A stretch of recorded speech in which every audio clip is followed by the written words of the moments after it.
Picture this. It's 11 p.m. the night before your cruise. You're standing in your bedroom, surrounded by piles of clothes that look like a retail store exploded. Your suitcase is open, mocking you with its finite capacity. You're asking yourself life's most important question. Can a person really survive 7 days with only 2 pairs of shoes? Yeah, here's the thing. I'm not a carry-on type of gal. I'm more of a, does my kitchen sink fit in my suitcase type of gal?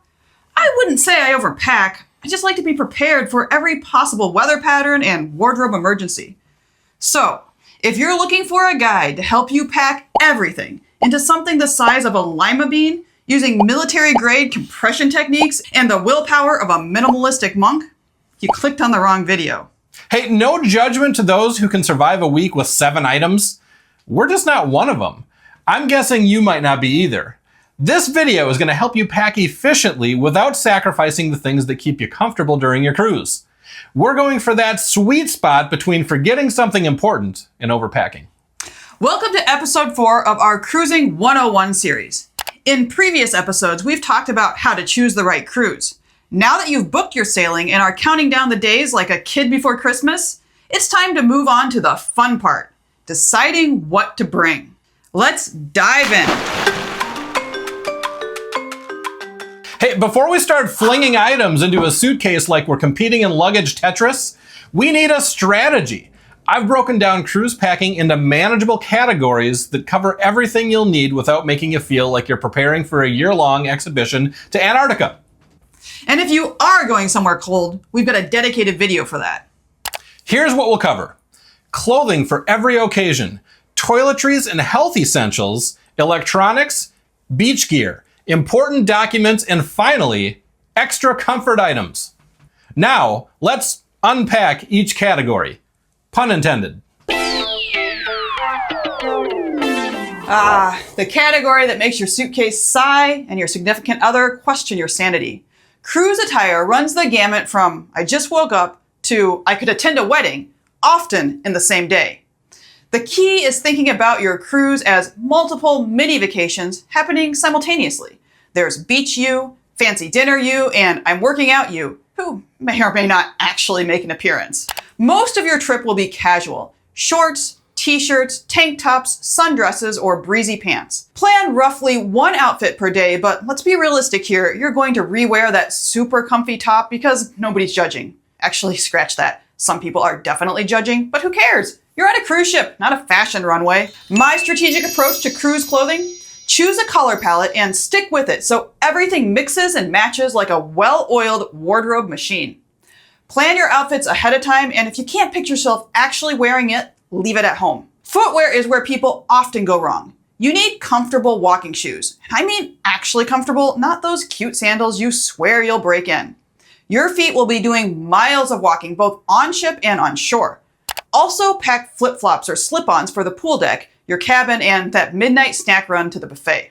Don't forget pajamas. If there's an emergency drill at 3 a.m., you'll want to be wearing something more substantial than your confidence. You'll need at least 2 swimsuits so one can dry while you're wearing the other. FYI, wet swimsuits take approximately forever to dry in a stuffy cruise cabin. And pack a cover-up so you don't scandalize Aunt Shirley, who has opinions about proper buffet attire. Pack gym clothes and athletic shoes if you plan to hit the fitness center or to justify the 6 desserts you had. Either is valid. For days when you leave the ship to explore ports, you'll want comfortable walking shoes. Yes, I'm mentioning this again because it's that important. And modest clothing if you're visiting religious sites. A light rain jacket or poncho is smart too because being prepared beats being soaked. Here's what the cruise lines don't tell you. Cruise ships crank the air conditioner like they're trying to preserve perishable goods. Pack a light cardigan or sweater for those Arctic indoor moments. Most nights in the main dining room call for what cruise lines diplomatically label smart casual. Translation: attire that won't scandalize your table mates. No swimsuits, crop tops, or tiny shorts. You want to look like you actually tried, but not like you're auditioning for a job interview.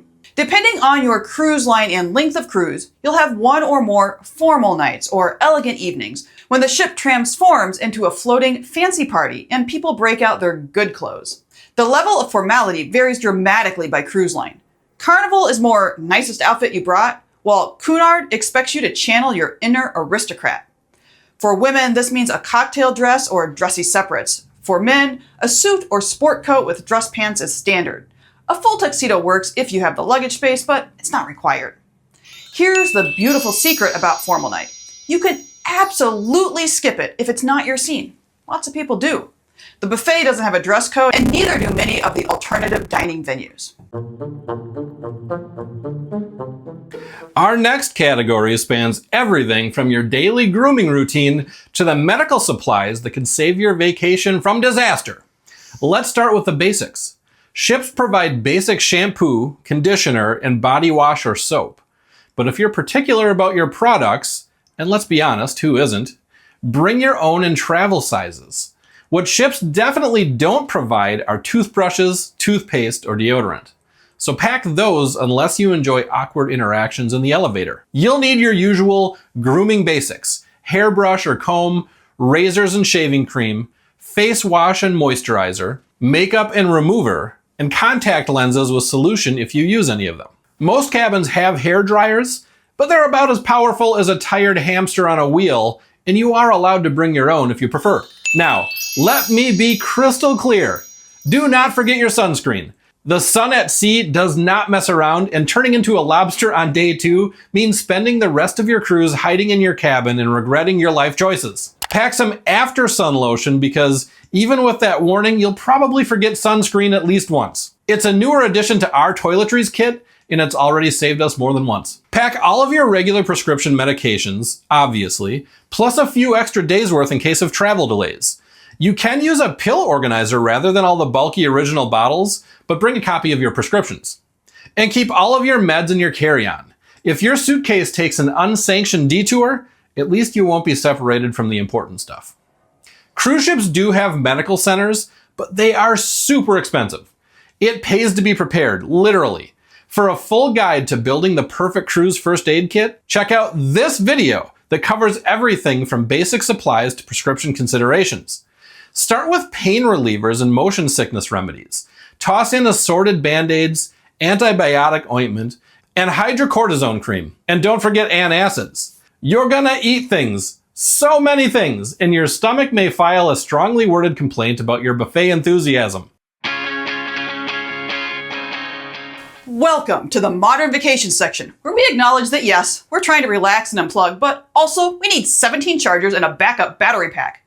Let's tackle this category with the understanding that while you're on vacation, you probably still want to stay connected to the outside world. Your smartphone and charger are obvious must-haves at this point, but here's what separates cruise rookies from veterans: a portable battery pack. Port days can be long, and your devices won't always last until you're back on board. An e-reader or tablet is perfect for bringing that pile of reading you've been planning on getting to, without the guilt of wasted luggage space when you don't actually finish any of the books. Gamers will want to bring their portable gaming device of choice. If you're serious about photography, pack a real camera with memory cards and extra lenses. Headphones are essential for enjoying music, movies, or podcasts. Pick up a noise-canceling version so you can tune out your cabin neighbor at the same time. With so many devices, a power strip or multi-USB charger is essential. But read your cruise line rules carefully. Surge protectors are universally banned, and Royal Caribbean only permits USB-only extenders. Newer ships have USB charging ports, but they're not plentiful, so don't count on them being available when you need them. Despite all our gadgets, sometimes you just want old-school entertainment. Books or magazines are perfect for poolside reading, playing cards and travel games provide entertainment for sea days, and a travel journal lets you document your adventures in style. These analog options never run out of battery and don't require Wi-Fi. While there are so many reasons to take a cruise, fun in the sun is always somewhere on the list. Bring a beach bag to keep your essentials so you're ready to go at a moment's notice. On the ship, that bag doesn't need to hold much. The aforementioned suntan lotion, a pair of sunglasses, and a sun hat should do it. Don't worry about packing a towel. You can grab towels from the towel hut on the Lido deck anytime. Towel clips or bands are actually handy for staking claim to your lounger and keeping your towel from flying off in the breeze. In port, you'll need a little more gear. You can still use the cruise line's towels, but just make sure you bring it back on board because many cruise lines track them and will charge you if you lose one. Some cruisers swear by their own microfiber sand-free towels.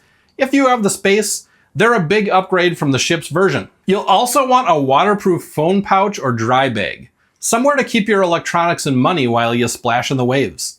A refillable water bottle keeps you hydrated without buying overpriced bottled water at every port. Water shoes are crucial for those rocky beaches or elusive sea urchins hiding in the ocean like little spiky ninjas. If you're planning to snorkel during port stops, bring your own gear. Rental equipment at tourist shops isn't always well maintained, and there's something distinctly unpleasant about putting your face in a mask that hundreds of other strangers have drooled in. This is a category of non-negotiables. The stuff that will literally prevent you from boarding the ship if you forget it. This is not a category to wing it. First and most critical is your passport, which should have at least 6 months of validity remaining. Even if your cruise is a closed loop where you could technically use a birth certificate and driver's license, get the passport anyway. If an emergency forces you to fly home from a port, you'll be incredibly glad you did. Trust me on this one. Print your cruise documents and boarding passes, even if you also have digital copies, and store these in a waterproof folder. Pack at least 2 credit cards from different networks, so if one gets deactivated for suspicious activity, thanks to overzealous fraud protection, you have a backup. Bring some cash and small bills for tipping both on and off the ship, and for shopping at small vendors and ports. Most cruise ports will accept US dollars, especially in the Caribbean, so there is no need to exchange money. But don't be surprised if you receive change in the local currency. Keep your travel insurance information handy and carry an emergency contact list with phone numbers for your bank, credit card companies, and loved ones, saved somewhere other than your phone.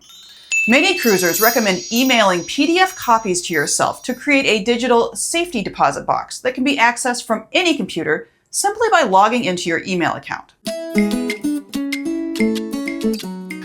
Our final category is a catch-all. The I didn't know I needed this until I needed it. Every seasoned cruiser's favorite open secret is to pack magnetic hooks. The cruise cabin walls are metal and magnetic hooks give you extra places to hang hats, bags, lanyards, or damp swimsuits. Pair them with an over-the-door shoe organizer, and you have instant storage for all those small items that usually clutter up your vanity. A small motion-activated nightlight is a lifesaver for navigating the cabin in the dark, and if your cabin feels stuffy, a portable fan can make a big difference. Earplugs and an eye mask save your sanity when your cabin mate snores and you want to sleep with the lights on. And if you're particular about sleeping comfort, bring your own pillow or at least a pillowcase. Ziploc bags in various sizes organize small items. They hold snacks. They handle wet swimsuits and generally prove their worth about 17 times per day. Bring a tiny roll of duct tape because let's face it, duct tape fixes everything. For hand washing clothes in your cabin sink, and yes, you're probably going to have to at some point, pack laundry detergent sheets. These work in standard machines too if your ship has them. Dry clothes on your balcony or strung across the cabin ceiling using a clip-on clothesline. A small sewing kit handles emergency repairs when a button decides to stage a dramatic escape. A highlighter is perfect for marking the daily schedule with activities you want to attend. And sticky notes work great for leaving messages. Take it up a notch with a magnetic whiteboard. On our last cruise, we had a blast creating polls for fellow cruisers. Ships have plenty of food, an almost overwhelming amount.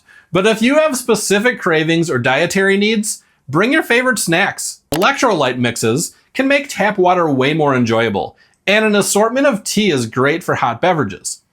The ship will have options, but they might not be your preferred brand. If you plan on bringing your own wine, pack a wine opener so you can avoid the outrageous corkage fee in the MDR. Essential oils or aromatherapy can provide relaxation and combat cabin odors. The key to this category is balance. Don't go overboard with the just-in-case items. The ship store will have most things you actually need, though the markup might be enough to start your next cruise fund. That said, the items that truly boost your comfort are absolutely worth the small space they take up in your luggage. Now that you know what to pack, let's talk about how to pack it all without needing a degree in spatial engineering. Make a packing list and check off items as you go. Lay everything out on your bed first. If it looks like you're moving permanently, it's time to edit ruthlessly. Packing cubes are a game changer.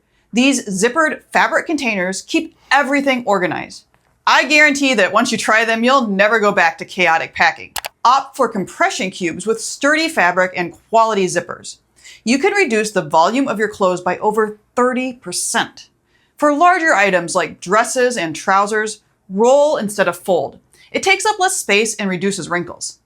Fill empty spaces strategically by stuffing socks and underwear into shoes and nestling your toiletry bag into gaps. Wear your bulkiest items on travel days so those sneakers and jacket don't consume precious suitcase space. And be sure to create an essentials bag in your carry-on with a change of clothes, swimsuit, and must-have toiletries. So if your luggage is delayed, you can still enjoy your first day on the cruise. Here's the truth about cruise packing. You're going to a floating city with stores, restaurants, laundry service, and pretty much everything you can need. If you forgot something, you can usually buy it on board. On the other hand, if you pack something you don't use, you just hauled it halfway across the world for no reason. There is one exception. Every cruise line has a list of banned items you absolutely cannot bring. Some are obvious, some surprising, and the rules vary. You can find them buried in your cruise contract, and that's exactly what we're breaking down in our next episode of Cruising 101. Make sure you're subscribed so you don't miss it. Remember that the best cruise packing list is the one that works for you. I'm not a carry-on gal, and that's okay. You might pack lighter or heavier than I do, and that's okay too. Pack what makes you happy. Leave room for souvenirs, and get ready for an amazing vacation. Until next time, whether you board your cruise ship with just the clothes on your back, or you bring 4 suitcases, adventure awaits.